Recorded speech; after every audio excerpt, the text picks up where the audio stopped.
తమిళనాడు ఎన్నికల్లో కీర్తన అనే అమ్మాయి ఇప్పుడు మంత్రి అయింది. వాస్తవంగా అమ్మాయి ఇంతకుముందు షో టైమ్ కన్సల్టింగ్ అనేటటువంటి సంస్థ ఐప్యాక్కి అనుబంధం అనమాట.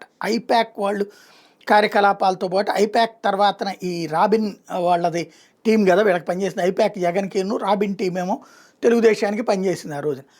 అందులో తెలుగుదేశం పార్టీ కార్యాలయంలోనే ఉండి కార్యక్రమాలు చూసిన అమ్మాయి కీర్తన 4 నెలల పాటు హైదరాబాద్లోనే ఉండి, తర్వాత రేవంత్ రెడ్డికి కూడా తెలుగుదేశం సిఫార్సు మేరకు రేవంత్ రెడ్డికి పనిచేసి పెట్టింది కూడా ఈ అమ్మాయి, మమతా బెనర్జీకి పనిచేసి పెట్టింది కూడా ఈ అమ్మాయి వాస్తవంగా శివకాశి నుంచి పోటీ చేసి గెలిచింది ఇప్పుడు ఎమ్మెల్యేగా.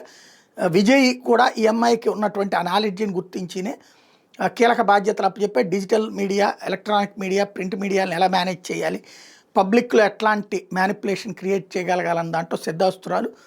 అందుకనే అమ్మాయికి విజయ్ ఎమ్మెల్యే సీట్ ఇచ్చాడు.